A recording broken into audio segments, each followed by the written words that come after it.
Okay.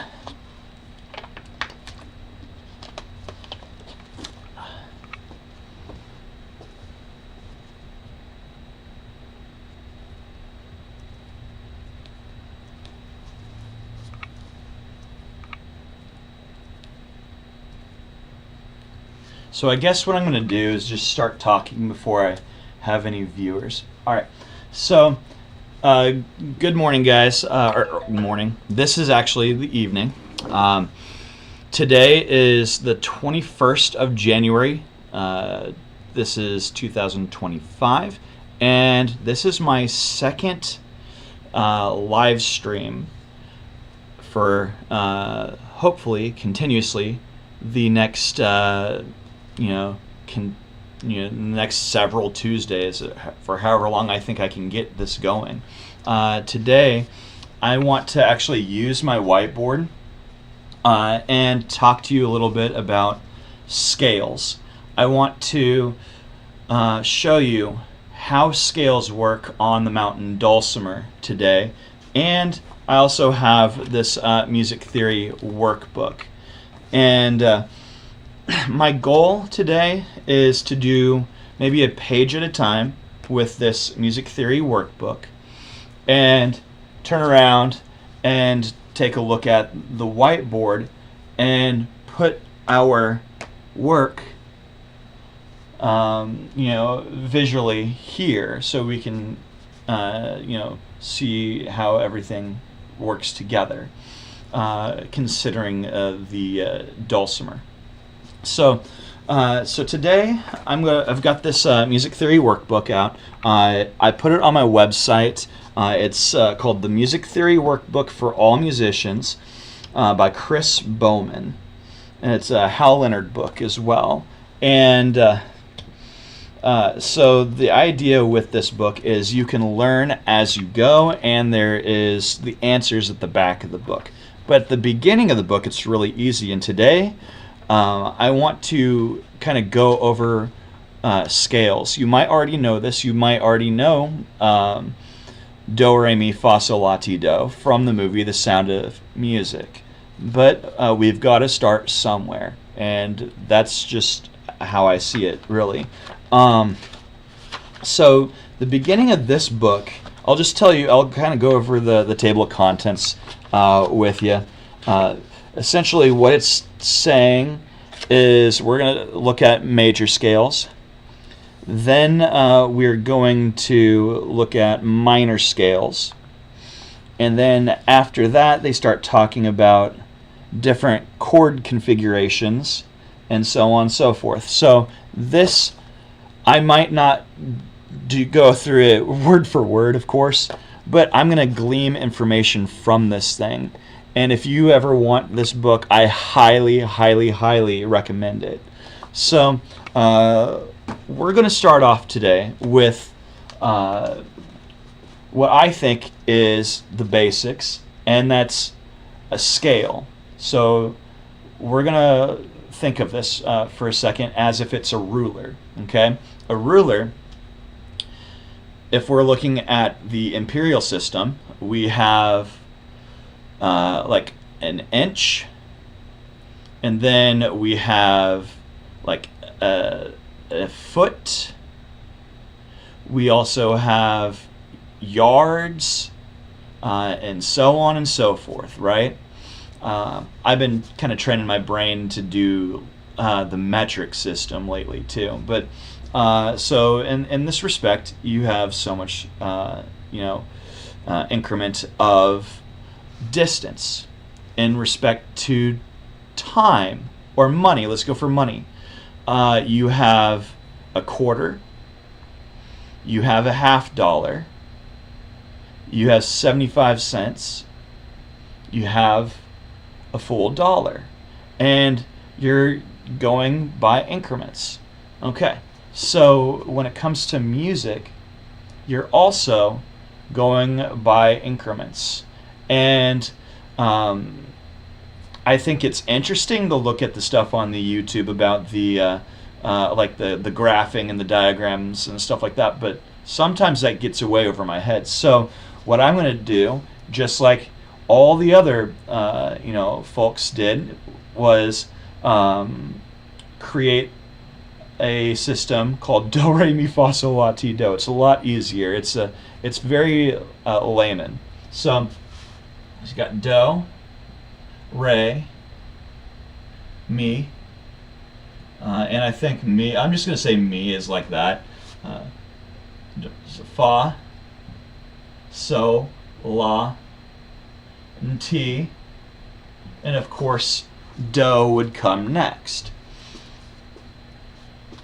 We often associate this pattern with the C scale. So we'll often say C, D, E, F, G, A, B. Well, what is that really? What is the meaning behind starting with a C, for example, and all this? Well, I find it very fascinating that from C to D we have a whole step. So I'm going to represent a whole step by doing this, I guess. A half step will do that. So we're not doing a half step right now, though. So let's see here. I'm just thinking out loud. Another whole step. Here's the half step, so I'll just do something like that there. From F to G is a whole step. G to A, whole step.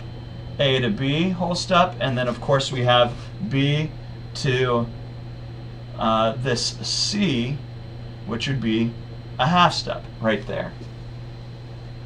So you can kind of see that it's going to be interesting. In between E and F is a half step, and between B and C is also a half step. So we have mi and fa, and we have ti and do. So ti and do. You can't see that. I'm sure you can't see that. Again, we're going to be working with this. Now, that pattern is kind of interesting because you can actually turn it into a circle. So if we said C, D, E, F, G, A, B, and back to C, well, I created this wheel a long time ago to help me with scales, and from C to D is a whole step, D to E is a whole step, E to F is a half step, F to G, whole step, G to A, whole step, A to B, whole step, B to C, half step. So we have two half steps in the do, re, mi, fa, sol, la, ti, do scale. And that's our happy scale. So what I find interesting is, now that we know how to make a happy scale, well, sure enough, there's got to be a sad scale, right? So, the sad scale that everybody always associates with is the A. When you're comparing it to C, the sad scale is going to be on A. So they say A, B, C, D, E, F, G, back to A. Well, that's whole, half, whole, half, whole, whole. But did you know, and this is kind of crazy, but all kinds of cultures out there and communities have different types of scales. You go in the Middle East, there's another scale called a Phrygian scale. Guess where they start at on here? They're not starting on the A, they're not starting on the C, they're starting on the E. So they have half, whole, half, whole. Okay, that's the Phrygian scale, which is really, really cool. It makes you feel like you're actually in Egypt, for example, somewhere in the Middle East. Now, I'm going to show you something really kind of neat. See, this is called Ionian, and I'll go over what those actually mean pretty soon. D Well, that's going to be Dorian. E is Phrygian. F Lydian. G Mixolydian.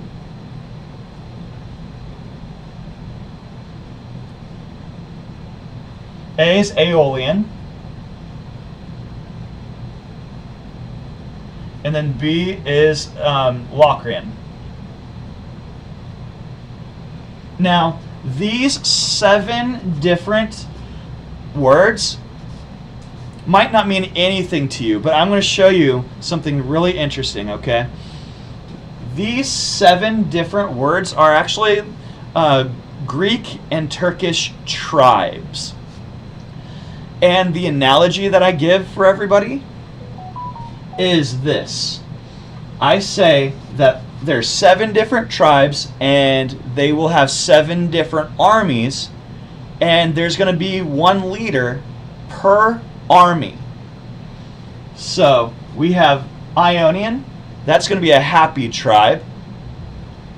Then we have Lydian, that's another happy tribe. In fact, that's the happiest tribe. Mixolydian, that is, kind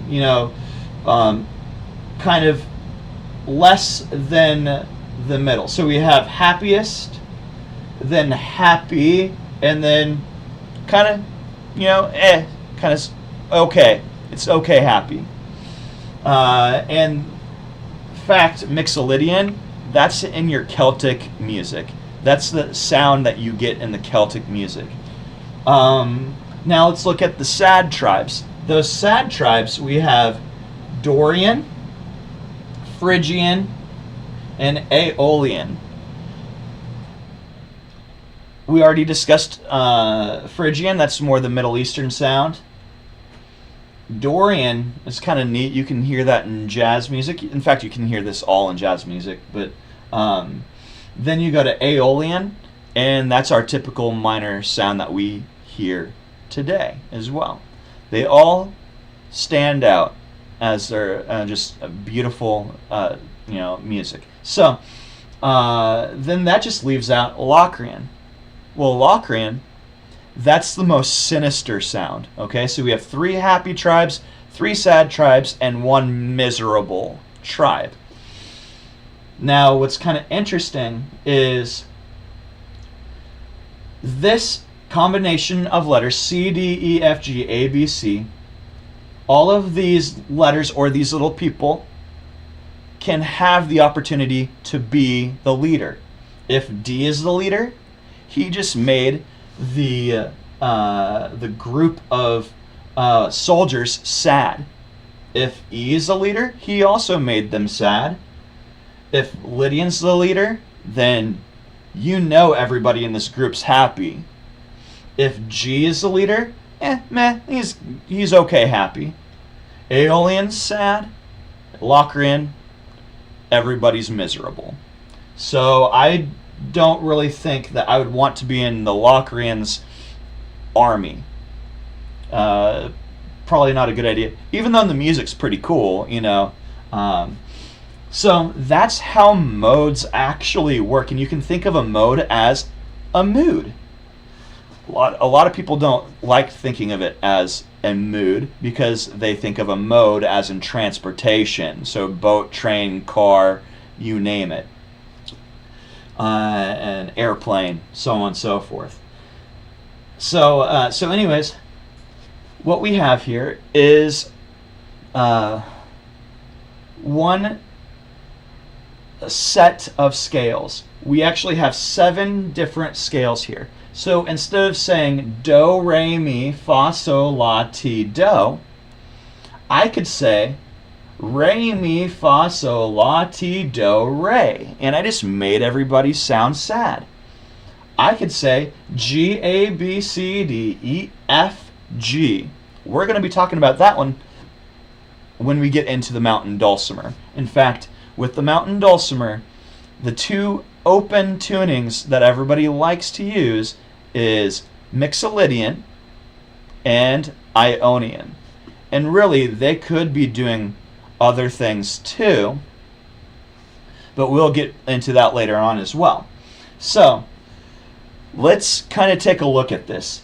If we say Ionian is the first scale degree, and we said do, then we go re, well, that's the second scale degree, mi, 3, so is 4, do, re, mi, fa, fa is 4, so is 5, la is 6, ti is 7, and then back to Ionian, which is do again. So if we think of our mountain dulcimers, we have, like I said, two main scale types, and that's Ionian and Mixolydian. So we're going to erase this, and we're going to set up a fretboard. Okay? I'll just set this here. So when we set up this fretboard, we have, let's see here, we'll start with everybody's favorite, they say Mixolydian. But I'm going to show you something today that's going to blow your mind, okay? So we're going to start off with what everybody says is Mixolydian. Well, that is going to be do, so, octave do. Okay? This means that it's the first scale degree. So you got do, re, mi, fa, so is the fifth scale degree. And do, well, it's the first scale degree, but in this case, it's an octave higher because that's how we tune our dulcimers if you're doing the DAD pattern, right? So that's the eighth because we had do, re, mi, fa, so, la, ti, do. Okay, that's the eighth scale degree. Now, this blows everybody's mind, okay? We are not in Mixolydian. We are in Ionian.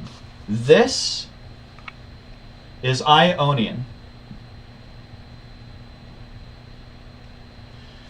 And in past videos, I have gone over this and explained what's going on. So I'll kind of reiterate that tonight as well. Well, you may be asking yourself, well, what about the other tuning? We had DAD and then the other one was DAA. Well, we have do and we have re, so. That's the first and the fifth. But then the other note, well, that's going to be so again. You know what's going on is we are creating modes. So this right here, like I said, is Mixolydian.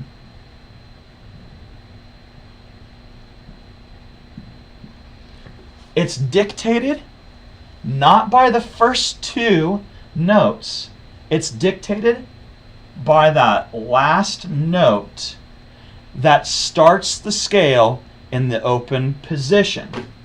That 8 represents the 1, which is Ionian. Do. This 5 represents just the 5th scale degree, which is the Mixolydian. So what had happened was, I don't know exactly because I wasn't born at this point in time, but supposedly somewhere around the 1970s, when the DAD pattern came about, simply put, they mixed the terminology. So really for anybody who's starting out, it's just semantics because they haven't learned this information yet. So it doesn't really matter to them. But for the music theory person, we did get it wrong. And so all of the books that say Mixolydian are Ionian, and all the books that say Ionian are Mixolydian. It's absolutely fascinating. So, DAD is Ionian, and DAA is Mixolydian. And again, if you guys want me to go over this some more, we gladly can do that. I'm just waiting to do the comments and everything like that later on. So if any of you guys have anything to say, in the comment section, I'm all ears, but after the lesson, okay? I don't want to get sidetracked. All right, so we have that. The next thing that I kind of want to share with you is, let's see here, the scales. Okay, so let's go ahead and do some other type of scale. So we already did C, okay? And if we set up a mountain dulcimer, let's do my favorite scale, which is going to be key of G. That's my favorite scale because I can play with my guitar buddies and my banjo pals and not have to retune my instrument. And so let's do this one over here, the 1-5-5 pattern first. So we have a G, because that's the first note of the scale. And then we have A, B, C, D, E, F, because of the 6th fret. Then we have 6.5 is F sharp. And then we have the G for that 7th fret. Okay. Then we have the D. So we have D, E, F sharp, G, A, B, C, C sharp, D. So now you can have the third row be a D or a G. Just depends on which direction you want to take it with your playing. Now, I'm not going to say that I'm not going to say that the DAD pattern is inferior, and I'm not going to say that the DAA pattern is inferior. I'm just going to say that the DAA pattern allows for better ergonomics for me. So to each their own. So that's why I have all kinds of different books in here. So what's interesting is, like I said, the top two lines, so this right here and that right there, these are a fifth apart. You had G, A, B, C, D, right? A, B, C, D, E. B, C, D, E, F sharp. C, D, E, F, G. D, E, F sharp, G, A. E, F sharp, E, F sharp, G, A, B. And then F, G, A, B, C. F sharp, A, F sharp, G sharp, F sharp, G, A, B, C sharp, okay? And then back to the tonic G, A, B, C, D, okay? Those are all a fifth apart from each other. Kind of cool there, right? Well, this is giving you the modes. Remember when we had do, re, mi, fa, sol, la, ti, do? Well, and then we had the different terms up there. We had Ionian, Dorian, Phrygian, Lydian, Mixolydian, Aeolian, Locrian. All of those terms. Well, if you cover just specific spots and only play everything down here, you just created a mode. So if I cover, let me see, do I have my eraser here? If I cover these two right here, that's like putting a capo on there. Okay? Well, what did I do? I just created a mode. I don't need a capo that goes all the way across the entire fretboard. Not on a mountain dulcimer, you don't. What if I covered up the A and the E? Well, guess what? I just made a minor sounding mountain dulcimer. And on top of that, I can play the note that was below it here. What if I covered up the B and the F sharp? Well, if I cover that B and the F sharp, well, technically that's a Phrygian. So I have everything down below here that I can still play. Obviously, I can still play everything up here too. But the whole point is, if you use a capo that covers all 3 sections of notes, then you just cut off some other pretty music. And again, these 2 strings up here dictate the mode or the mood of the instrument. So that being said, as long as I have 1 5 5, which makes more sense to do. If I do 1 5 5, you can actually, it makes more sense ergonomically, okay? You can still change this note to be whatever you want to. It's gonna sound different no matter what. But ergonomically, if you want it to be nice and clean and not hurt your hand, it's better to make this actually a D right there, okay? So let's continue on. If we cover that C and that G up, we just made an Ionian scale, okay? And we made it happy. Again, if I covered that G and that D there, well, it actually made that a Mixolydian scale. And in fact, this D is also technically an open string, so it's already going to be covered up. So open is already Mixolydian. Let's see here. If I continue on, I could go all the way through. So we just discussed that this right here is Mixolydian. This right here is going to be Aeolian. This right here is Phrygian. This right here is the Ionian. Then you have Dorian. Then we have Phrygian. Then we have Lydian. Then we're going to skip that spot, and then we have the Mixolydian again. Okay? Well, I gave you 1, 2, 3, 4, 5, and 6. I didn't give you the 7th one. Well, it's because Locrian does not fit well in here. It's actually, if I was to do this here, I would have to cover, instead of doing that, I actually need to well, I gotta make sure that my hands are in the correct spot here. We have this right there. It's got to go. Yes. So it's going to be. Which way is it? Is it a half step or is it a whole step?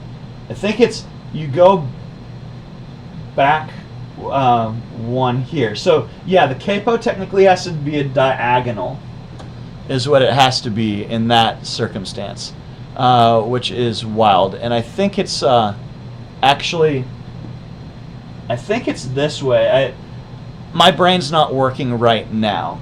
So anyways, that's something I'll have to look at, but that's something you don't have to worry about because most of the time you're not playing in that scale anyways, Locrian scale. Again, this is just coming from an old Ozark hillbilly, okay? Let's see here. I don't want to go like too far into all this, guys. I just wanted to get the basics out of the way. And if you wanted to, you can like re-watch this whole video. But my whole point is threefold, really. The capo is not necessary. Never seen a diagonal capo. Yeah, I know, right? And so let me just tell you about the capo thing, because last week I had an individual kind of ask me about this too. So, oh, it is John. Hey, John. Never mind. Yeah, so this diagonal capo. You're not going to see a diagonal capo because, first off, physics, right? It's not going to work. Now, the capo that I have kind of designed, and it looks an awful lot like a 5th string banjo capo. In fact, let me go ahead and grab one really quickly. So a 5th string banjo capo is kind of cool. And if anybody out there wants to develop something, you kind of have to, I don't know, go through, the Shub company, because they're the ones who created the 5th string banjo capo, which is essentially this right here. And I'm holding onto a little screw up at the top. When you screw this up or down, that little beak will go up, which it's doing now, and it will go down, which I'm doing now as well. So let's see if I can, there we go. This little thing, in theory, would work on the mountain dulcimer, but it's not long enough to cover even the 1st string. It works well on the banjo, but not the mountain dulcimer. So I'm trying to develop a capo, and I have all these ideas, and I'm just trying to put it to practice and everything. I even called up the Shub capo people, and their owner is like in his 80s or something like that, and he never goes into his factory. And so I would have to like make a video and talk with him that way, most likely. But the thing is this: since it can't even cover 1 string, it's not going to cover 2 strings. So I've had an idea where, what if that little beak had an elongated thing on it? Well, it's at an angle, so it's going to have more pressure on one than it is on the other. So that's where that kind of falls short. That is how you're going to get your modes, is through that really cool capo. Can you modify an existing capo? You betcha. My mind is always thinking about something. And yes, you can modify an existing capo. Like this guy right here, I would like to, figure out something. But then also the existing capo that is a regular mountain dulcimer capo. The concept with that is you could cut it in half, but you have to have it attached to something because of gravity and all that fun stuff. And you so similar to this, you'd have to like screw it in to the fretboard, one on each side. So yeah, it's still in development, but if you can come up with something, that would be amazing. On that capo, capo to do what you want. Yeah, I mean, that would be really cool to have a capo to do whatever I want. A capo genie. That would be. You only get 3 wishes though. So the idea behind that is because of these modes. And believe it or not, a lot of people get really intimidated when it comes to modes. Now, another time from now, I mean, I probably could do this today too, but again, I don't want to overwhelm anybody. I made a modular scale wheel, okay? And basically, it gives you all of the modes. So remember when I said do, re, mi, fa, sol, la, ti, do, and I said each one of those army men could be leaders if they wanted to, and they're going to make their group happy or sad or sinister. Well, my wheel has 84 scales. So what you do is you have 12 different people, okay? And then you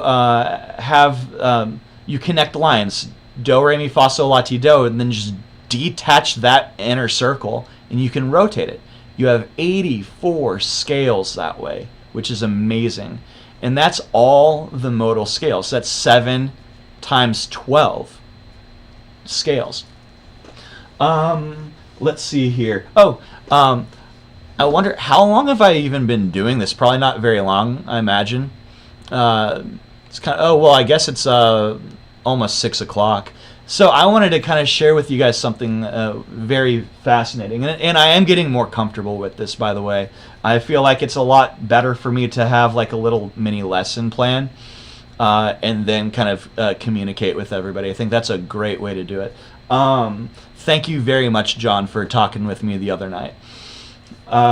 So I just wanted to make mention of two things.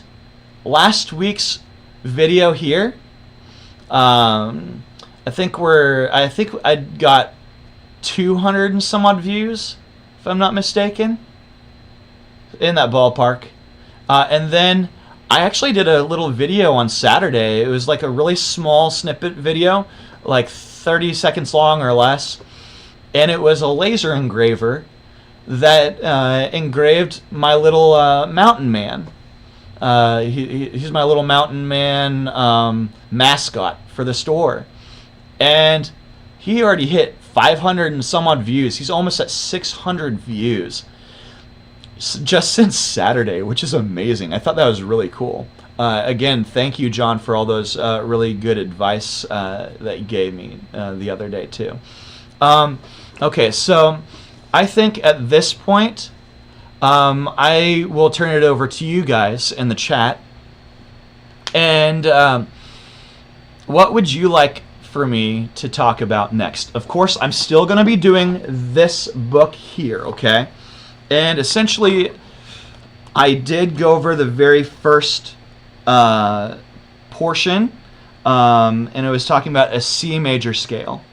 And in this book here, when they are going through the scales, they're talking about scale degrees at first, and essentially you are writing the scale degree out. For example, it says to write out a major scale on a staff. And so I'll introduce the staff on there too, just in case you guys don't know how to read the staff music, because I imagine a lot of you only do the number system, and that's okay. I'll show you how all that works. So basically, it says, what is the first degree of C major? It's going to be a C.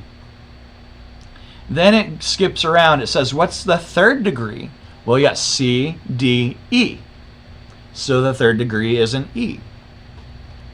What is the fifth degree? C, D, E, F, G, for example. So that's the fifth degree. So it's very simple at the beginning of this book, and you're basically going through it page by page, going through different scales. So I could take the whole Sesame Street thing and say that, today is brought to you by the letter C. Hey, John, okay, so how about getting some piano keypads and place them on a small shaft that will cause you to rotate the 3 pads as required to capo the string you need at the time.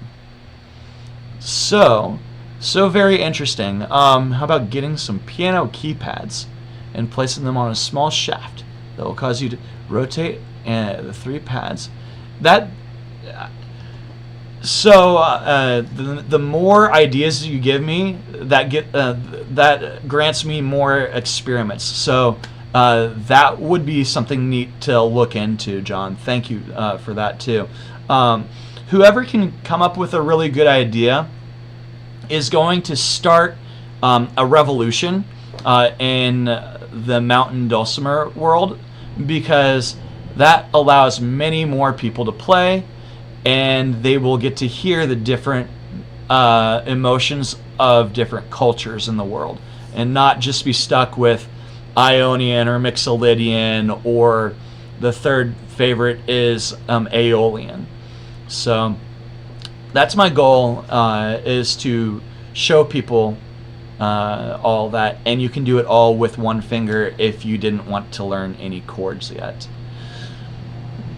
Okay, so let me think of something else as well. I'm sorry that the beginning of my video, I put my whiteboard just right in front. I want to show you something, guys. Look back behind here. Just like my little video showed you the beginning of the week, last week, or the end of the week, I have a whole bunch of mountain dulcimers. I have 1, 2, 3 Cedar Creeks and 1, 2, 3, 4 Walnut Classics. My video, if you didn't watch it, what I do is I will tune them all up, get them all playable, and I'll play them all individually, one at a time, so you can hear what they sound like. And I am giving you the description of it alongside the code that's on the inside of the instrument itself. So, one of these dulcimers up here right now says 2040A, but guess what? There's actually 4 more that were the very first 4 that Chaz did not write anything down. So since 3-4 months ago, he has been able to make 44 dulcimers. Can you believe that? That's absolutely incredible. I'm so thankful that he is doing okay. As far as I know, his chemo is doing him well right now. So for all of you guys who pray out there, keep on doing it. He really he appreciates those prayers and thoughts and everything too. So let's see here. It's about 6 o'clock. I started this probably 15 minutes in, so I think we've done another 45 minutes or so, if I'm not mistaken. Again, I have no idea how long it's been going. But what do you guys say about, even just a 45-minute session instead of an hour? That gives me time to, finish my day here in the store, get things put out. It might not always be consistent. I might roll my board 30 minutes after the hour. Depends on how many people's in here, especially during the spring and summer months. Anyways, guys, any last words? Thank you, John. I really appreciate you. And honestly, I do see like 5 viewers. And go ahead, if you've been listening, go ahead and do what John did and give me some thumbs up there too on these videos, because it will carry out there to other people. And there's a lot more mountain dulcimer players out there. Just the other day, my dad put some YouTube videos out on the Facebook on some of the channels, and I guess there's one dulcimer Facebook group that has over 10,000 different people on there. So anyways, let's get the word out there, guys. And if you guys have any desire to try to create some kind of a little capo, to create different modes, and in fact, you guys can experiment with it without the capo if you wanted to. But when it comes to chording, you're gonna have an out of tune instrument. All you have to do is just put like a dowel rod or something small below those 2 strings and just above that fret that it's next to. That way it doesn't buzz on that fret.